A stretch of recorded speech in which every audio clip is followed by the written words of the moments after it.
What up? Welcome back to the channel. I'm J and we are locked in. Now, this is a new show called Queens. It was recommended to me. It comes out on Tuesdays on ABC.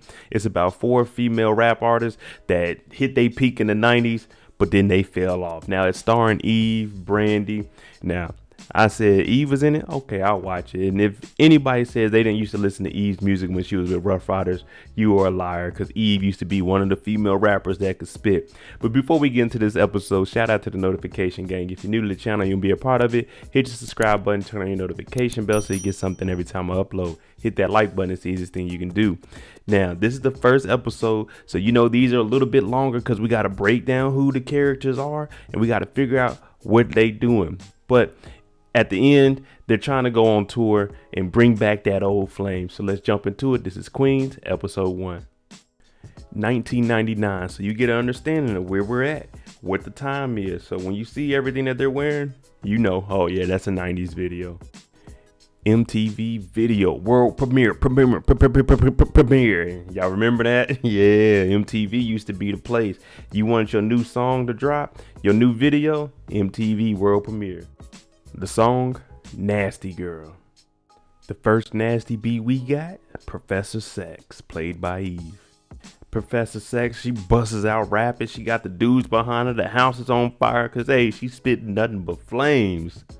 Fast forward to modern day, 20 years later, Brianna, hey, she's married now, 5 kids. Life is totally different from when she was a nasty being Professor Sex. Brianna's husband's name is Jeff, so he's out of work because he has a CAT scan on his head, so he's been getting migraines and stuff. And he's talking to Brianna and he's letting her know, hey, you've been holding it down, you making sure the family is straight. I haven't been working and I don't know if I'm gonna be able to work until I get these results back. But she's just encouraging him and letting him know, no, we're in this together. I'm the queen, you're the king, let's rock out, you know. So they holding each other down while he's going through whatever he's going through. Next up, we got the Thrill. She coming out. She got the Burberry bikini on. I'm like, okay, we're looking good out here, the Thrill. Let's see where she's at 20 years from now. 20 years later, we see Jill. Jill the Thrill, that's the name. Now, she's a avid Catholic. She's in the confession booth and she's saying, I have sinned. I'm keeping sex away from my husband. And I'm in love with somebody else. So Jill the Thrill. Next up, we got Butter Pecan. I'm like, okay, all these girls out here, they out here getting it. They looking good. They on the boat. They spitting some lyrics. Now, I don't know if I agree with the lyrics, but they spitting, you know what I'm saying? So, hey, Butter Pecan. Let's see where she's at 20 years from now. 20 years later, Valeria, she's on TV. She's a TV host. But as you can see here, she has a little valve here. She's about to pour it in a cup for some reason. And we like, okay, what is she doing? But they actually just took her off of a big interview that she was supposed to do. So she's getting a little get back.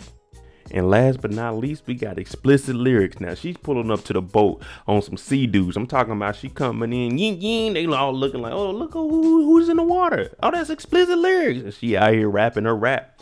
But where is she at 20 years from now? Naomi's playing the guitar at Nashville's famous The Dirty Gulch. So it looks like she's on the underground circuit. When I tell you they fell off, they fell off. But she's in here playing and people like, hey, that's that nasty girl. But they ain't trying to hear that guitar stuff. I would have been in there. Boo. So she gets up, she starts spitting to let them know, hey, just because I'm out here trying to be me, don't mean I lost who I was. We go back to 99. The girls, they finish, they shoot. Everybody's like, yeah, we hype. Now, this is their manager, Eric. And he's like, hey, we did it, girls. We did it. You seen him in there. He's acting like he did it. He had the bottles. He had some girls dancing with him. And when he comes down, you see him and Naomi. They got a little thing. He up in her ear like, yeah, we going to get up out of here after this. You know what I'm saying? So we're going to see how the crew plays out and what actually broke them up or made them fall off. You got the appropriate song in the background playing Fat Joe all the way up. The women, they had the #1 song on this fake BET 106 in Park type thing. You got Eric in the back. So at this point, we living it up. I'm talking about #1, baby. We got the Nasty Bees. They on MTV Cribs. I'm like, dang, they really doing it up. This is bringing back those memories of the 90s and early 2000s. They got controversy going on also. You see Jill grab the microphone talking about, yeah, George Bush still don't like us. If you don't know what they hinting at, they talking about Kanye when Katrina happened. So they doing everything, man. I'm talking about, hey, this is the 90s, people. The 90s and early 2000s. You know, 99 to 2000. So you know what the controversy, everything's just going to go different ways, especially when you got 4 members of a group. You don't know who's going to do what. So, hey, this is Queens, and it seems like it's going to be a pretty decent show. We have Brianna. We know she's a mother of 5. She's married now, so she's out shopping and stuff. There's some people on her car. She's like, hey, let me get in there. That's my van. They were like, wait a minute. Are you TLC? Who are you? They know that she's somebody famous, but you know how it is. When you get older, people tend to forget. She's like, no, I'm not TLC, but get off my van. I'm like, hey, come on, get up off that van. I got to get out of here, y'all. Come on. Brianna's trying to spice some things up. She know that her husband's going through some things with his CAT scan, so she did the hair, took it down, straightened it, got on this all red lingerie. I'm like, okay, she looking good. She about to tiptoe to the room and surprise her husband. She ends up falling over a toy, though. That's just how many kids they got in the house. But she hears some noise, and when she gets in there, her husband's in there messing around. I won't even say messing around, banging on white girl. And she comes in. The lady gives her a compliment, so Brianna's like, oh, okay, thank you. Oh, wait a minute, I'm supposed to be mad in here. And then she's even more upset that it's a white girl. So she's like, you know what? I put on all this for you. I'm out. And he's like, hey, you hit me or something, you know what I'm saying? Like, hey, if you're going to do stuff, don't do it in your own house. That's just silly. I don't encourage it, but don't do it in your own house, people. Now, on the other hand, Jill the Thrill, we heard that she made a confession that she's having an affair and she's in love with someone else. So back at home, she's checking her fertility and she's fertile, but she tells her husband, look, oh no, it's not that time, because he's trying to have a kid. And she's like, I want to be with somebody else. Just leave the guy. If you don't want to be with him, you're just stringing him along. But she's like, yeah, we can't do nothing. It's not that, no, I'm not fertile. And he's just sitting there like, oh, dang. I would have said, I still want some sex. Like, we still have some sex. You know what I'm saying? Yeah, I haven't had none in a while. Jill's friend Tina comes over and she's like, I understand what you're going through, you know. She's very supportive of Jill, but it turns out this is who Jill's having an affair with. So she likes women. This whole time she's been telling her husband, oh, I'm not fertile, you know, we shouldn't have sex. She's out here kissing Tina, and I mean, you know, it is what it is, but don't leave my man on. They live in Montana, so you know it's going to be hard for him to find anything of quality. Let him know, hey, I'm seeing somebody else. I don't think we could be together, or y'all could be together and just have an open relationship. Do something, but don't leave my man on. Now, Naomi, she's been on that chitlin circuit, and if you don't know what that is, look it up. But she's out on the road. Now, she comes and she visits her mom. I'm like, okay, cool. We got like a little birthday party going on. But it turns out Naomi has a daughter that she hasn't seen in over a year. And the daughter, she just resents her mom. She doesn't want to see her. She like, it's been over a year. You haven't been here for me. You neglected me. And you don't even know who my father is. So that's messed up on Naomi. She was out there wilding out back in them 90s when she was a nasty bee, Xplicit. Yeah, she was wilding out if she don't know who her baby daddy is. But her daughter is like, hey, you know what? I don't even want to see you. I don't even want to talk to you. You haven't been here for a year. Bye, mom. I told you, V, she's doing bigger interviews. I'm gonna start calling her V. It's just easier. But V, she's doing interviews, and one of the ladies that was on TV, she makes a racist rant. So V is like, you know what we need to do to fix this? We need to have a woman of color get on here, and I can make the world love me. And the executives are like, you know what? That's right. You know what I'm saying? If get the racists off, bring someone of color in, fix everything. That's what they always think is gonna work. But V's an attractive woman, so they say, hell, why not? Brianna, she has her husband cheating on her mind non-stop. So she's sitting at the table. You got these loud kids. Yeah, I was in school today, blah, blah, blah. Jeff, he trying to play it cool. Like, how was school? Did you do good on your test? Because he knows that she's very frustrated. And at some point, you can't hold all that in. So she gets up and leaves. Look at Jeff. He's like, can I get some extra potatoes? She slams it on his plate. Now, you know what I'm saying? He know he messed up. So he just, hey, kids, y'all doing good? Y'all know how it is when you mess up. When she leaves, she goes outside. She gets in the big minivan and she's just frustrated. So she turns on the radio and she hears her song. So the first thing she does is call Jill like, hey, you hear this? We on the radio. Turn the radio on. Even Naomi hears it, and you hear Swiss Beats on the radio talk about, yeah, everybody's looking for the nasty bees. Where they at? They had hits. Where they at? So this is what's forming the girls to probably get back together, because they hearing their song on the radio. It's like people are asking about them. Why not do a reunion? It's been 20 years. We could all use some money. Eric approaches V. We know V, she's at the TV production and she's doing things in her life. Everybody else is, pretty much normal. 2 of them are married. One's just playing a guitar. But Eric, he approaches V like, hey, let's get the group back together. And then he makes a little subtle, comment about, what you and I did and how we kind of messed it up. So it's looking like these two may have messed around when we seen that he was talking to Naomi on the boat. So that could be a reason. All the girls meet up. They like, all right, we're going to do this. Cool. Now, Naomi and V, they see each other, and then you got DMX's Rough Rider anthem playing in the background. And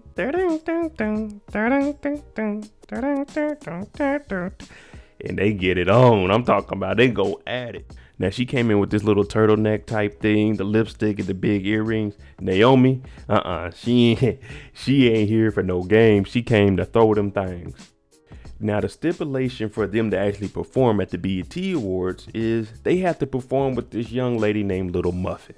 Now, Eric, he manages her also, and he's like, I can get y'all in there, it'll be like a little tribute 20 years later.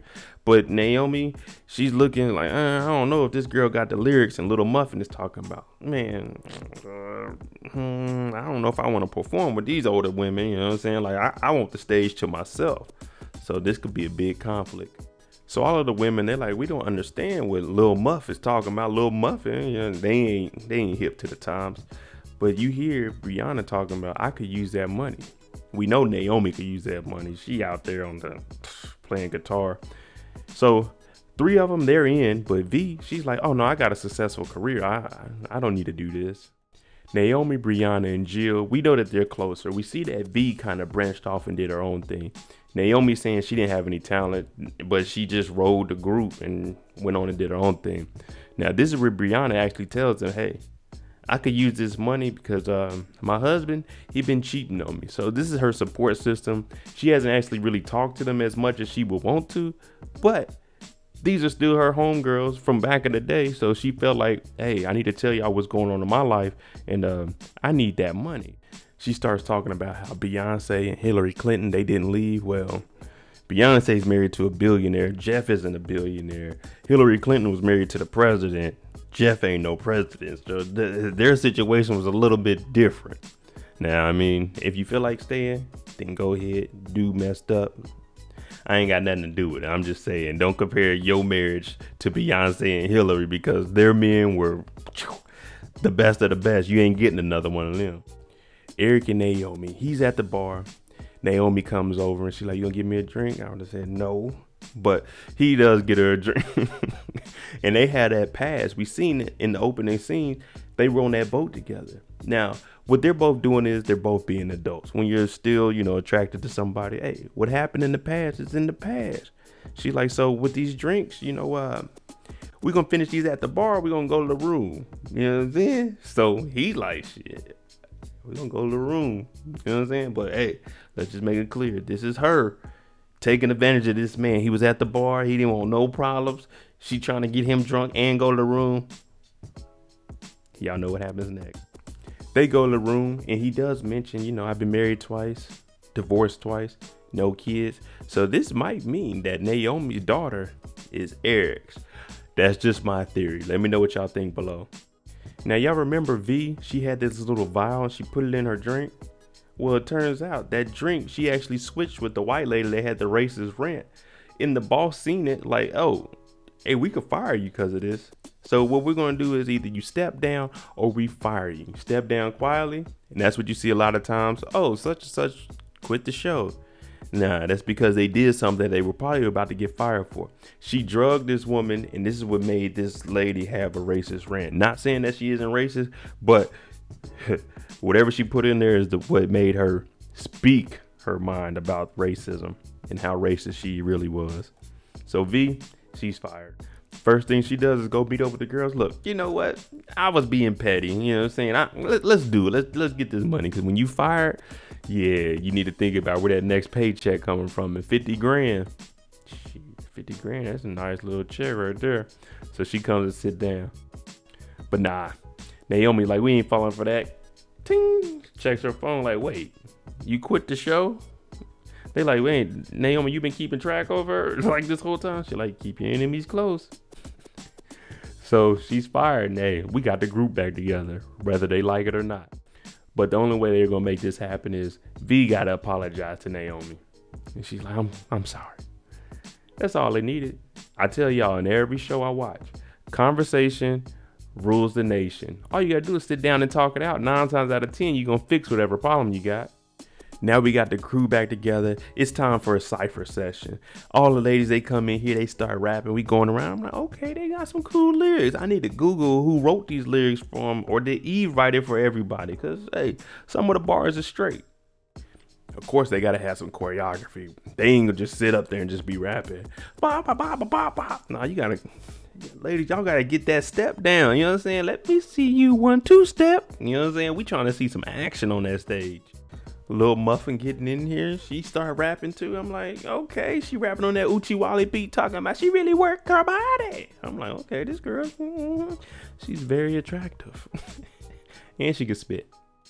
Jeff's ass, he shows up to the rehearsal. He's like, hey, can we talk? And she's like, yeah, you can say whatever you got to say in front of my girls. Well, his CAT scan results came back, and he actually has cancer. He has a tumor in his brain. So he's like, hey, I might need your help at the house. This fool, when they get back to the house, tells her, I've been watching Grey's Anatomy, and it might be a possibility that things could work out. She's like, hey, fool, like, look, I don't want to hear none of that. You know what? Matter of fact, I'm doing the tour. So she's committed. She's getting up out of here. That 50 bands is going to do something to them pockets. And like, man, look, you messed up. Watch the kids. Naomi and V, they're starting to, come a little closer and squash their beef. Now V asks, hey, what's up with Jojo? This is Naomi's daughter. What's up with, with her dad? Naomi says, well, he wasn't ready to be a dad, so I never told him, and I never told Jojo who the dad was. I'm like, man, what? You still got to tell the man who his kid is. He may not be ready to be a dad, but he'll be a dad. Like, no one's ever ready to be a parent. I ain't got no kids, but I'm just saying, like, I know right now I'm not ready to be a dad, but if I had a kid, I would be a dad. So Naomi, that's kind of selfish. Like, even from your daughter and from whoever the baby daddy is, who I think is Eric. But the good thing is the ladies, they talk it out, and they're like, hey, let's go back to beefing, because all this mushy stuff, they just joking around, but all this mushy stuff, this ain't it. But that's good. Conversation rules the nation. Sit down and talk it out. Jill's in the bathroom and little Muffin comes in, and you can tell that she's kind of upset and, kind of crying about a situation. What's going on is she's telling Jill that all of these dudes are in her pocket, it's all a business. Well, first, let's clear something up. These guys aren't in your pocket. These guys are in your contract that you signed that you probably didn't read over, or you probably didn't get a lawyer, or if you did have a lawyer, it was a lawyer that they gave you. So don't say that they're in your pocket. Artists, read your contract, get your own lawyer. Because if you let them do it, they're going to be in your pockets. But that's because you allowed it, because you didn't read the contract. Now, Jill's giving her encouraging words and, motivation to keep pushing through because she was there. But she's saying, don't let your image soil who you really are. And she's like, okay, cool. You know what? I'm going to have a little party at my house. You want to come through? But before she leaves, she, here's just a little bump of that white girl. And she asked Jill, do you want some? Now, we heard that Jill used to do coke when she was on the road also. So she's like, nah. And that's probably why she converted over to church, because she was wilding out on the road. 3 of the girls, they show up to Lauren's house. That's little Muffin's real name. And V talking about, hey man, we can't just be walking in people's houses. She's like, oh, she probably couldn't hear us because of the music. But it turns out she was having a little too much fun in the back with that booger sugar. That's why she couldn't hear. And she's out here. She done OD'd off this coke. It was probably all stepped on and stuff. It probably wasn't as pure as she thought it was. So they got to get her to a hospital ASAP. They call the police. Now, when they get to the hospital, we know Eric is the manager. Now, her agent is this white gentleman, and he's like, look, we got to get her up and out of here. Y'all could, you know what I'm saying? Y'all brought her to a public hospital? Like, no. She's one of the biggest artists out. You can't do that at a Tarnisher. And it's in her contract that she has to perform. Will I just tell you guys in the bathroom? They aren't in her pocket. They're in her contract that she signed. And unfortunately, hey, if you want to get paid, you got to do what that contract says. Now, Jill, she's seen this before. We know that she used to be on that coke too, but she never made it to this point where it went to the hospital. And the white guy is saying, hey, regardless of what you say, y'all not going to perform with her. And Jill hears that and she slaps him because he's like, man, this is a business. Forget what y'all talking about. And Lauren's like, yeah, I guess I got to perform. Now that they're kicked off the show, the group of girls, they get together and they get to arguing now because it's like, hey, Jill, you slapped the guy that was putting us on tour. So Naomi's starting to call her out, talking about her drug addiction. And Jill, she just can't take it. And then she actually comes out and says, hey, I'm gay. I'm having an affair with a woman. So all of them are like, Jill, the Catholic woman? What? All the ladies put their differences aside because they're still, at this point, they're friends, but they used to be like sisters. Now, whatever made them fall off and, you know what I'm saying, fall apart, that's back then. So they need to put this to the side and focus on them moving forward as a group and trying to figure out what they gonna do together. Since they're kicked off the tour and Lauren has to go perform on her own, A.K.A. Little Muffin, she gets up there and what she does is, just to make things clear, I couldn't have done this. I couldn't have gotten the game if it wasn't for these 4 women here. So she actually introduces the group and she doesn't perform. She lets them do it. Now the white guy, he is upset. I'm like, okay, the girls come out, they looking good. Brianna got there. Ooh, I'm like, oh, she got a little thick, didn't she? But she out there rapping, she dropping it like it's hot. They all out there, they spitting. You got the crowd down there. I'm like, okay, everybody, they 2000, that was a good year. We got the Nasty Girl anthem out here, y'all. You know, give it up. The show did numbers, and this is usually what happens in real life. Little Muffin and the Queen's World Tour. When they see you perform like a BET Awards, they're like, hey man, y'all should get that thing back together. You see it with artists all the time. We got like Jagged Edge doing it. You got New Edition, they doing it. Everybody's doing it. So Little Muffin and the Queen's World Tour on the way. There you go, episode 1 of Queens. This show was actually better than I was expecting it to be, so I will be tuning it in. Let me know as of right now, I know it's just the first episode, who is your favorite character? I know it's kind of hard to choose, but right now I'm rocking with Brianna just because I was a fan of Eve. But let me know what y'all think. I'm Mo.J. If you like the content on the channel, hit that like button, hit that subscribe button. Thanks for watching. I'm out. Jimmy on a beat, boy.